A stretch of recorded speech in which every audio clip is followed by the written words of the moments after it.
प्राची घाणेकर आणि बुलेटिनमध्ये तुम्हा सगळ्यांचं स्वागत। या बुलेटिनमध्ये आपण पाहणार आहोत राज्यभरातील विविध राम मंदिरांची आख्यायिका। तर मुंबईच्या नैऋत्य दिशेला भव्य असा डोंगर आहे। या डोंगर म्हणजेच वाळकेश्वर। मंदिराला लागूनच एक मोठं तळही आहे आणि हेच प्रसिद्ध बाणगंगा तळ प्रभू श्री राम यांनी या ठिकाणाला भेट दिल्याच्याही अनेक कथा सांगतं। दंतकथा आणि खुणा देखील या ठिकाणी असलेल्या पाहायला मिळतात आणि याचाच आढावा घेतलाय आमचे प्रतिनिधी धनंजय दळवी यांनी। मी सध्या अशा ठिकाणी उभा आहे जे ठिकाण प्रभू श्रीरामांच्या पदस्पर्शाने पावन झालेलं आहे।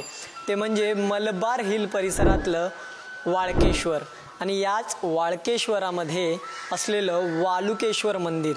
आणि मी सध्या याच मंदिराच्या गाभाऱ्यात आहे। आपण पाहू शकतो हेच ते मंदिर आहे ज्या ठिकाणी जुन्या काळात वाळकेश्वर म्हणजेच वालुकेश्वर म्हणत होते। वालुकेश्वर म्हणजे वाळूने केलेला ईश्वर आणि याच वालुकेश्वरचं महात्म्य वेगळं होतं। राम व लक्ष्मण अयोध्येतून लंकेस जाण्याकरिता जेव्हा निघाले होते त्यावेळेस समुद्रकाठी असलेल्या या मलबार हिलच्या डोंगरावर आले आणि श्रीराम यांचा असा नियम होता की दररोज लक्ष्मणांकडून काशीतून एक शिवलिंग आणून त्याची पूजा करावी।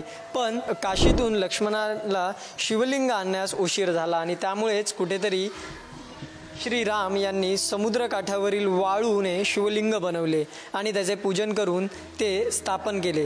इतक्यात लक्ष्मण तेथे आले आणि सध्या असं म्हटलं जातं की रामाने स्थापन केलेले हे शिवलिंग आता कुठे आढळत नाही।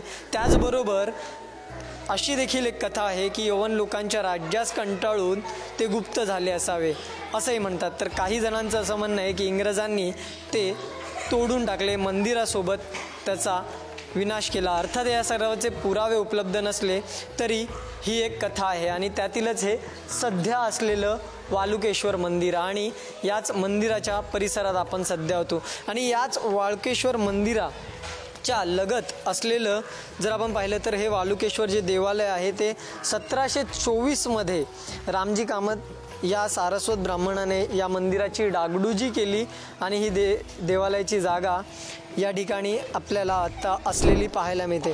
त्याचबरोबर याच मंदिराच्या समोरच्या बाजूस जर आपण पाहिलं तर मंदिराच्या समोरच्या बाजूला असलेल्या परिसरात आपल्याला एक तळ पाहायला मिळतं आणि हेच तळ जे आहे त्याला बाणगंगा असं म्हटलं जातं आणि हीच प्रसिद्ध बाणगंगा याच मंदिराच्या समोर असलेली आपल्याला पाहायला मिळते।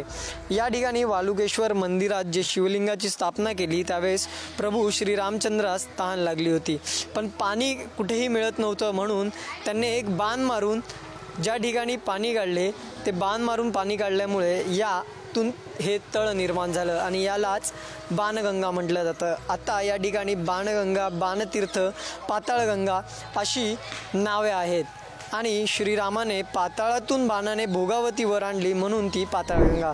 इसवी सन 1825च्या सुमारास आणि त्याही पूर्वी तळ्याकाठी मोठी मोठी झाडे होती। या ठिकाणी अनेक लोकवस्ती आहे, त्याचबरोबर बरीच देवळं आहेत आणि सध्या जर आपण पाहिलं तर या ठिकाणी हे डागडुजीचं कामही सुरू असलेलं या परिसरात आपल्याला पाहायला मिळते। वाळकेश्वर मंदिर आणि बाणगंगा हा परिसरामध्ये अनेक प्रमुख मंदिरं आहेत, त्यामध्ये शंकराचं असेल, गणपतीचे असतील आणि बाणगंगेच्या काठावर देखील अनेक मंदिर आपल्याला पाहायला मिळतात।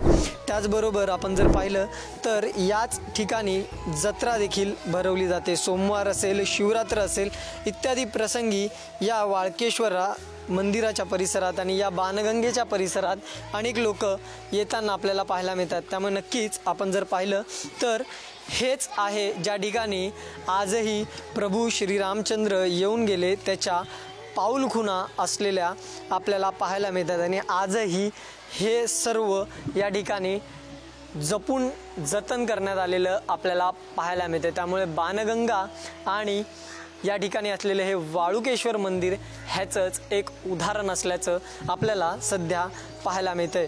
त्यामुळे नक्कीच आपण जर पाहिलं तर याच ठिकाणी विविध कार्यक्रमांचं आयोजन देखील भव्य मोठ्या प्रमाणात होतं।